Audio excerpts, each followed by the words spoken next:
Hey, everybody, and welcome back to the Just Make It Pretty podcast. Today, we are talking about a topic that everyone is always asking me about, and that is AI, buyer behavior, and the biggest myths that we see in home building. Now, AI is everywhere, as we know, and a lot of the information that I see online is repetitive, unclear, or really just surface level. So, I'm bringing in a guest today that actually works with AI every day, understands it, and is going to talk to us about how people are actually using it, what builders need in terms of tools and clarity, and really just cutting through the noise and understanding what actually matters in terms of AI. So I'm really excited about this episode. Please stick around and let's get into it.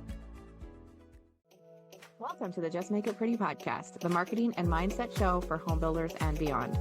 I'm your host, Sarah Haynes, and around here we go beyond pretty pictures and we get honest about what's working, what's not, and what it really takes to build better brands, better experiences, and better teams. You'll find creative ideas, practical strategies, and conversations that actually matter.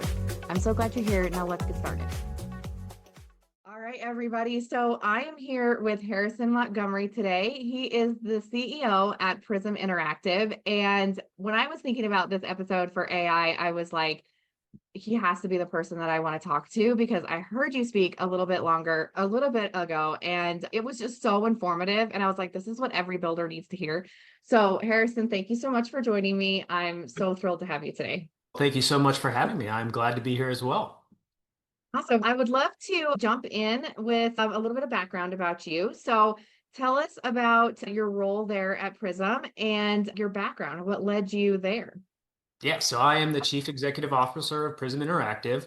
What led me here really was working in technology in the new home construction industry, and I decided to go on my own and start Prism with a couple of other co-founders and kind of focus more onto the furniture retailer side of technology, as that was the next step to what's you buy a home, then you got to design a home. So that kind of led me into this. So it's been a fun journey, and 18 months ago that we started this thing and just going strong. 18 months. Time goes really fast, doesn't it? Like I've Shared Drive has been around for 6 years, and I'm like, how is that possible? It seems like it was just yesterday. I know. That's like my daughter. And I'm like, you were just this little tiny thing and now you're walking. I know. Kids are even worse. Yeah. I have a 10-year-old and she's like trying to convince me right now that she needs a cell phone. And I'm making her be like, you can have a cell phone, but you need to convince me why does this matter to me? And so it's like a daily conversation. She's trying to figure out ways. And I'm just like, this is insane. You should be a little toddler still. She's going to make a great salesperson one day then. Hopefully, we're trying. So we talked before this episode and we had a really great discussion. And I feel like AI is one of those things that, like, obviously everyone's talking about, but I've also seen everyone is now an expert in it as well, and everyone wants to talk about it. It was really interesting in our conversation prior because you had a different perspective about using AI because you've actually built AI platforms. So break down a little bit for me, like your perspective on AI. It's a big question to start out. Yeah. So I don't know if you guys remember like the kind of craze in AR back in the day, which was Pokemon Go. Mhm. It's the same situation and same like situation as like when everything went to the cloud. Is AI has now become a marketing term and not an actual product term. And I think you're seeing that really because OpenAI and ChatGPT democratized a technology that was useful for enterprise clients and said, hey, let's open this up to the public and really market it. Sam Altman's done a fantastic job of getting AI to the forefront of everybody's mind, is that now you're talking about AI, you're thinking about AI, which means boards of companies are now pressuring companies to say, hey, you need to be using AI. How are you doing AI? What are you implementing AI in your workplace? Vendors themselves are saying, okay, how do I project that we are an AI company? And so you have so much noise in the actual industry that it's hard to decipher what is actually AI and what is just something that is layered on top of another AI. Or just another application in general. I feel like a lot of people are like bolting it on now and saying, oh, yeah, no, now we're an AI company. That happened with one of our social media. Like we use a social media management system and it just Mhm. schedules posts for our clients. And now they're an AI powered system. And I was like, no, you're really not. You just added like one feature that uses AI to write a caption for you, and it's not even very good. So I'm like, I see that everywhere all the time. Yeah, and you'll see it on Twitter. It's, oh, I built this company in a day. And then you look at it and you're like, okay, you just built a chat wrapper around OpenAI or Gemini or Claude. Anybody can do that. You're not an AI company. You're just a chatbot company that just connects into those AIs. Yes. Yeah. And that's really hard for people to identify sometimes if you're not like in this space. I'm sure I've fallen for that before. Like they're so convincing. And if you don't understand the technology behind it, I think it's really easy to just believe the marketing that you're seeing. Yeah, oh yeah. And the fact that the barrier to entry right now has collapsed to get into AI. If you think about it, salespeople, when they're being pitched all these AI things, they're just focused on selling things. Like for home builders, they're focused on selling homes. Home builders are focused on building homes. They're not necessarily, unless they are a large team that has a technology group specifically designed with machine learning experts and data scientists, they're just taking everything as truth, which I think can be a little bit murky, especially when if you're a vendor that has just done like a wrapper around something or doesn't actually have an AI, you just plopped it in there. If you don't know what you're looking for, it's just hard to make that decision, especially when you have a board breathing down your neck saying, okay, I'm a home builder. I have to implement AI. This sounds good. Let's do it. That's an interesting thing too. Like, why do you feel like companies and boards are doing that? They're like, we have to have AI right now. Like, why do you think that's a thing? I think it just goes back to you see the valuations of a lot of these AI companies like OpenAI getting like the raises, Cursor, you see all Mhm. these companies that are AI based getting bought for billions and even almost hundreds of billions of dollars valuation. It's okay, there's this giant technology out there that can make our company so valuable. How do we use it? And I think that's the disconnect between a lot of top teams and a lot of like people who are actually using it is, okay, you want us to execute, you want us to implement it, but what are we actually trying to solve? I'll give a Mhm. great use cases. I was actually consulting with a network like a year ago, a TV network, and they were showing me, hey, I built this AI, which they didn't really build. They just copied someone's tutorial on Twitter, and it was to segment players. And I said, this is great. This is really cool. What is the use case?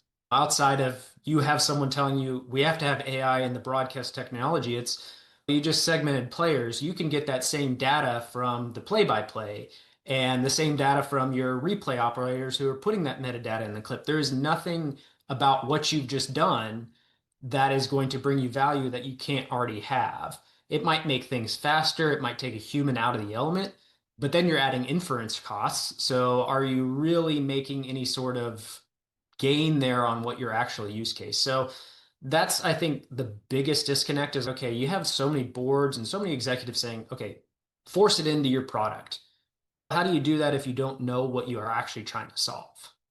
I want to be clear too. We're going to talk a lot about vendors that are offering AI implementations and companies that are doing that.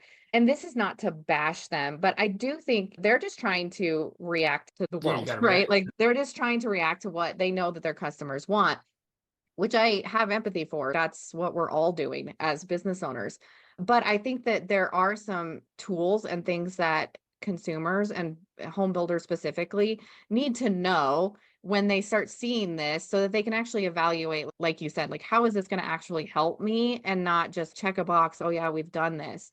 I think it's just important to talk through what our goal is with this episode because AI is a super powerful tool. And I do think like more businesses should be using it. It's just how are you going to do that and what are your goals? Yeah. So, along that line, we talked about before different vendors and people just adding AI to their pitch decks and being like, yeah, here, now I do AI. So, what are some kind of red flags that you've seen with different companies doing that? I would say some of the biggest red flags is when they're just focusing on the term AI. It's almost like AI has become a substitute and not substance. So if I were to look at a pitch deck and I'm getting this sales deck and it's okay, it's very AI focused, it's very AI heavy. My question would be like, what does the product actually do? what is the return? And then another thing would be like, okay, if I take your AI out and swap it with a drop down, am I going to get the same value? If the answer is yes, then the likelihood that company is an AI company is going to drop. It doesn't mean that company can't provide value as a drop down. It just means that, okay, let's start to reframe what we're actually trying to solve here. What's the problem as a builder that you're looking for? Okay, does this vendor solve that problem? Does it use AI? Does it use automation? What's the actual benefit that I'm getting here? And it goes back to you look at what's your end goal? Because if you're going to be investing hundreds of thousands of dollars into this company, you have to make sure that you're getting an ROI and not just something that, if OpenAI suddenly shuts their doors to end consumers, or Gemini shuts their door to end consumers, or Claude shuts their door to end consumers, and that vendor doesn't have API access, what happens to the product that you just spent hundreds of thousands of dollars and maybe even locked yourself into a 5-year deal if they can't deliver on that because now those gates are closed from the main providers? I think when we see that as business owners and home builders, we see, oh, this is an AI solution. There's like a disproportionate value added to it.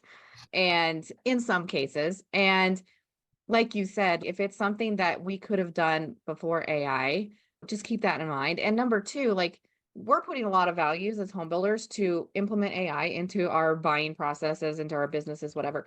But think about your buyer that's going to buy this home. Do they care that is an AI thing rather than a drop down? Make sure that it's actually adding value to them as well and not just checking your little box of saying, yes, I've implemented AI. Yeah. And the great thing about AI is it is so fantastic at doing repetitive tasks. And that's Mhm. almost like where you're going to find the biggest value for that AI, whether it's internally or even if you do want to externally show it to your customers, which is still Yeah. buying a home is the biggest decision that people will ever make in their life. It's anywhere from $200,000 all the way up to millions of dollars, depending on what you're buying. Is that AI going to actually help sell the vision, or is AI going to take the repetitive task of saying, okay, customer A has visited this plan this many times. Let's send him a message. Let's get him on the phone and let's understand why he's looking at that plan or why they're looking in this location. And now I can start making a human connection with that buyer and understand what they're looking for. And so now I can position my sales pitch to be more effective rather than, hey, here's an agent, talk to it online. It's going to convert everything for you.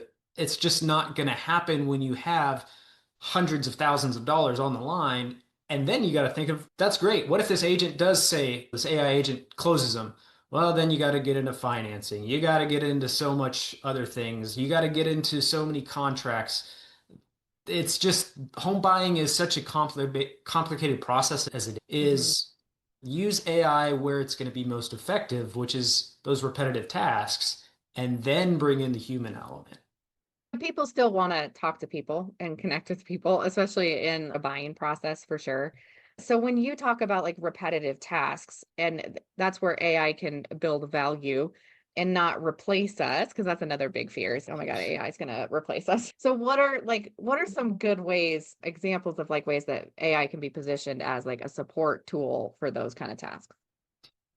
I would say lead follow-up, drafting, spec sheet generation, anything scheduling, anything like internal knowledge retrieval. Those are probably the biggest ones. That's where you're going to get your best efficiency gains. I think where it gets really valuable is when it understands something domain specific. So not just answering a question, but understanding like what the actual question is. And that's going to require a lot of computer vision, spatial reasoning, custom model work, which again, builders aren't going to have the time to do that custom model work or the efficient or the resources. That's hundreds of thousands of dollars of building your own custom model. And that might be something where if you have a vendor who is telling you they have custom model work, ask them how they train it. How do they do their reinforcement learning? What is their model based off of? Where did you get the data for it? And then if they're hesitant on those answers, maybe they're using Gemini or OpenAI's API as their model, which if that's the case, a builder could implement that without needing a vendor. All they need to do is sign up for an account, enterprise account, that you get an API access, and now you can set it up to do everything you need it to do without having that external vendor. So when what I guess what happens on the other side? You've implemented an AI that's like not adding value. So what happens then, and how can you identify that when you're like basically your team is stop thinking or your buyers stop thinking and relying solely on the AI? What are some things that builders should keep in mind? I would say probably the biggest thing I would do to evaluate how your AI success has been on implementation is just, okay, what, and I feel like I'm going to be like a just sounding horn for it. All goes back to what problem are you trying to solve?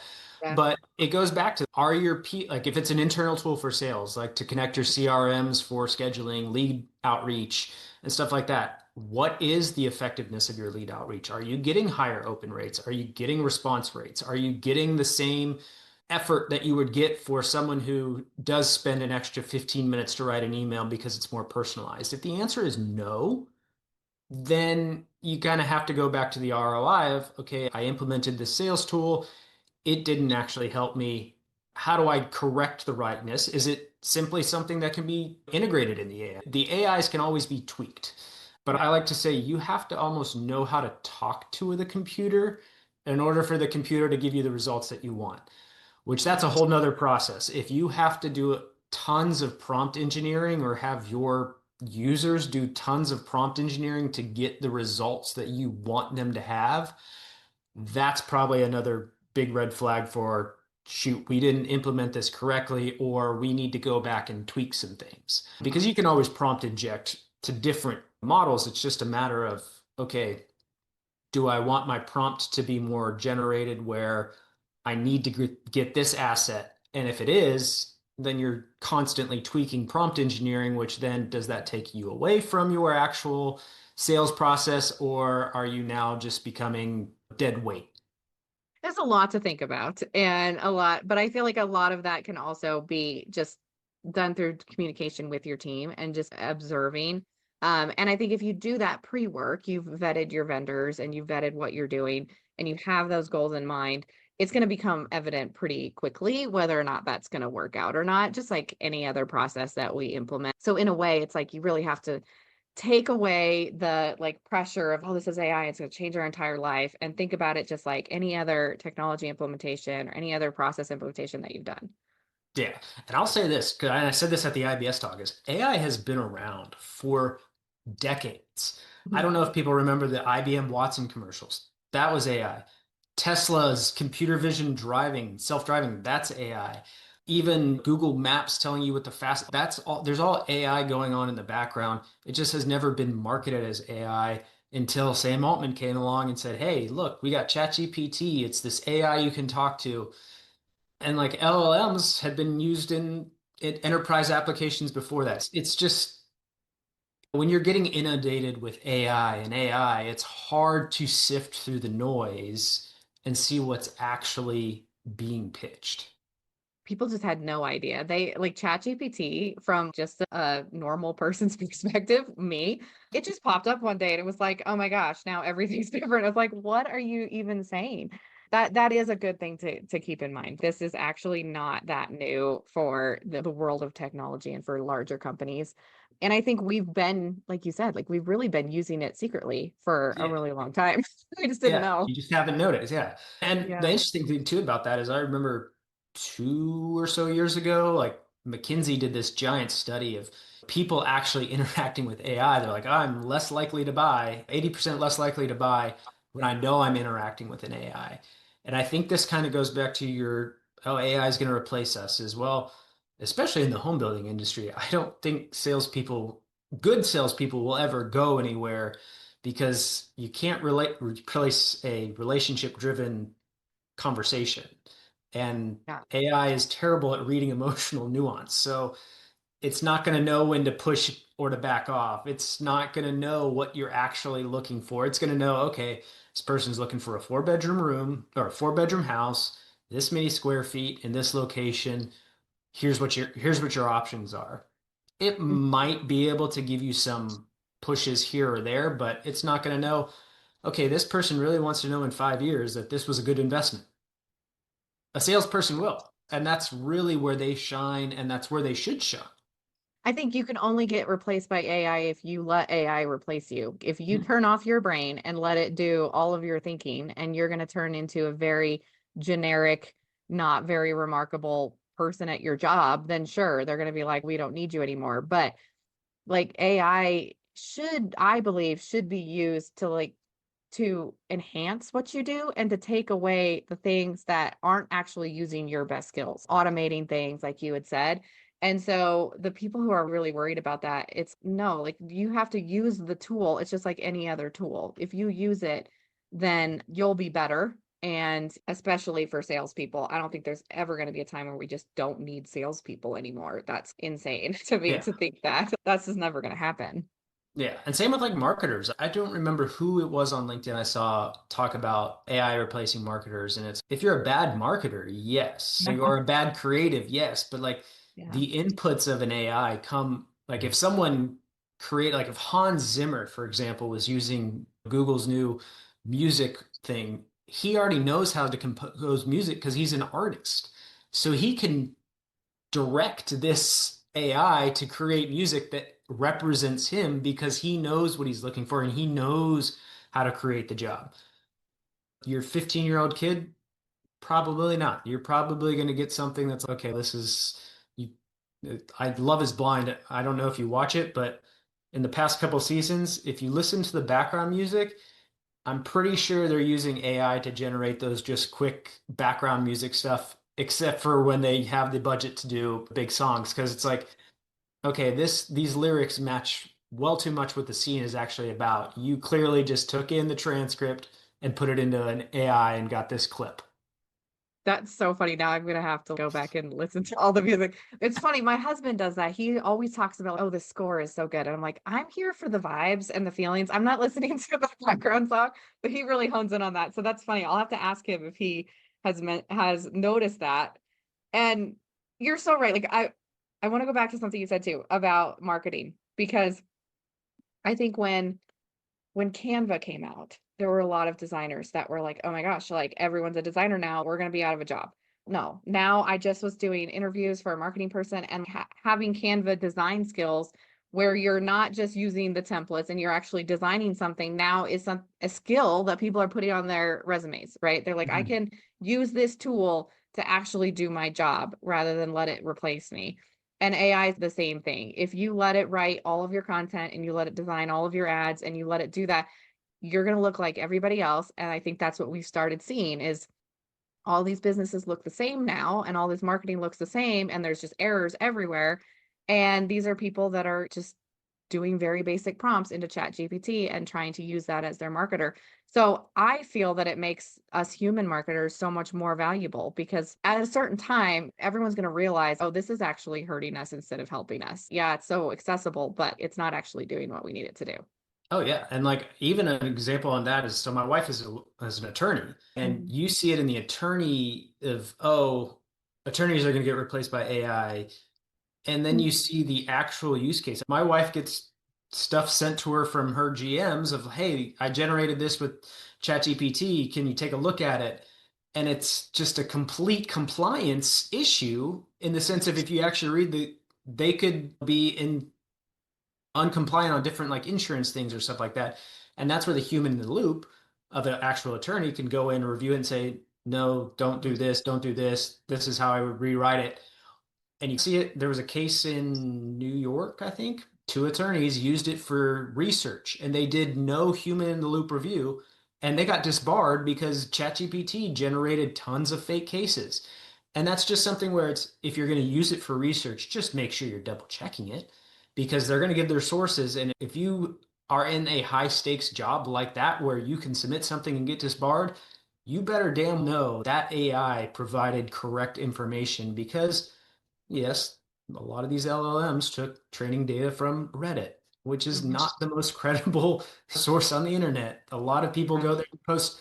things that shouldn't be there. Yes, there are academic papers that are also pulled in, but that's where things get muddy. It might have pulled Mhm. something from Reddit that was a user joke of saying something and saying, hey, yeah, here's this case. So Yeah. you always need that human in the loop from, I would say, probably 90% of AI use. Sure, there's Mhm. probably something where you don't need, where if it's just scheduling your calendar. If it makes a mistake, who Yeah. cares? But And I think that there's so many AI is being used as a therapist now and being used like it's as like a dietitian. And there's so many people out there that are like, oh, this is all you have to do, just use AI. And it is cool. There are some uses of it where I'm like, oh, I never would have thought of that or whatever. But definitely you need to audit yourself. And I think of it as the wild west of the internet. And like we were out here with LimeWire, like downloading stuff like in the early 2000s, 90s. I'm like, how did we live through that? I feel like that's where we are with AI in a lot of ways. Like it's sort of the wild west. So just mhm.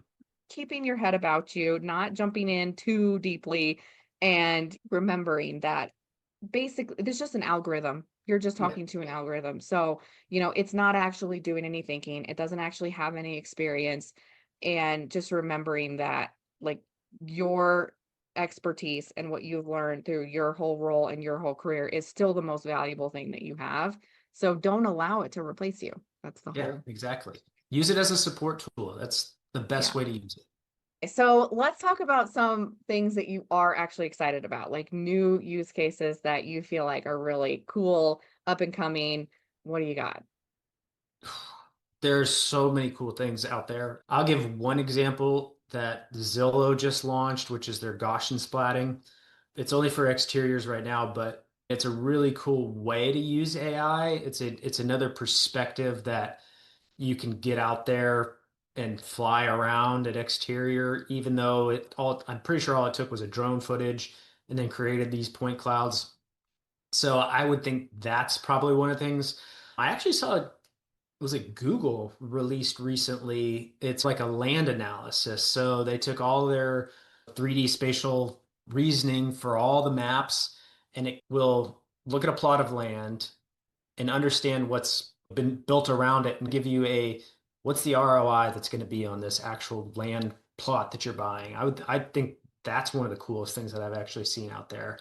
So many things in computer vision have come along. There's so much research going on specifically around computer vision in 3D that it wouldn't surprise me if in a couple of years we have like computer vision that truly understands a home builder's like CAD files and can take it to 3D. I mean, I've seen some people demo, oh, we have CAD to 3D, and it's a lot of automation, but we're getting so close to actual true high-powered computer vision models that can understand those finite details, which is really exciting because there's so much use cases for using that in different things to understand like documents or even video, images. This is probably an invasion of privacy, but people nowadays have the like hot jar or screen recording of all your website visits. They can't tie it to you, but I'm sure there's going to be an AI that takes that data and then gives you reasoning of what they were actually looking for. Were they a buyer? Were they not a buyer? Those type of things.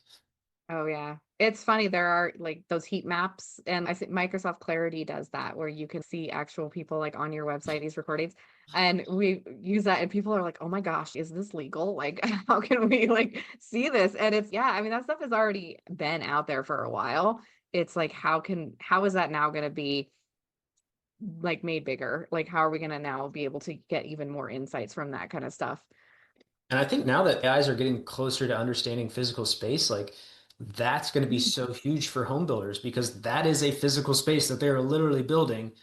And so if you can give it the physical space before it's built and letting your customers understand flow, what's your actual room going to look like? What's living in this area going to do versus living in this area? Like now you're giving a lot more confidence to the home buyer. And that's something you can use to like generate descriptions for the floor plan or generate descriptions for the community.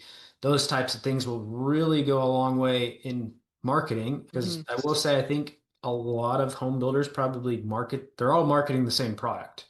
It's a home. Oh my It's gosh, no. different. It's four walls and a window and a door. Materials are probably the same materials across. It's probably the same drywall. It's probably the same studs. Different builders have different finishes, which are going to make it more luxury versus more starter version. But at the end of the day, that's what a home is. It's four walls and a window and a door where you live. You got to be able to separate yourself, and it can't just be on a luxury price point because not everyone's going to be buying for luxury. Yes. Oh, I've started talking about that more and more because I totally agree. And we're all out here in marketing trying to make our home sound different than the next one. And it's basically the same. We've got differences in the floor plan or like difference in size, but those are not really great differentiators. Like, why would someone pick you? In any AI that kind of impacts the buyer journey, I think is interesting. And I've seen some new ones popping up here and there, but I still feel like a lot of them are in the beginning stages. So it's like a keep your eye on this situation right now. But yeah, I think anything meaningful in the buyer journey is something to watch. Have you seen anything else in that kind of area? I've seen a visualization tool that's not even meant for real estate that where I'm like, if they ever entered the rendering industry, they would just completely take over. It's an incredible model that I've seen them do, but I think it's just, I think what they're getting their most benefit out is just putting an API into and letting everybody do whatever they want with it. Because it really closes the visualization gap, which is you can't look at a 2D floor plan and a selection sheet and know what the heck you're going to buy.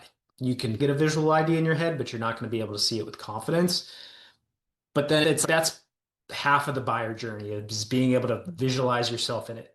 The other half is, okay, is this the right home for me? Is this the right location for me? Is this going to be a good house to build? Now I have to do all the reviews of this builder and this floor plan itself. I'm doing a lot of research. So honestly, on the buyer side, I would probably recommend them hopping on ChatGPT or Gemini once they have narrowed down their decision and saying, okay, hey, help me out with research. Help me out. What's the pain points? What's the best points? And this isn't an AI thing, but I think the best marketing tool a home builder could do, there's always these rate drive downs, is they should cover the cost of if a buyer wants to bring in a third party inspector. Because I will Mhm. say this, when you buy a home, and we just bought a new home and that was built in 2012.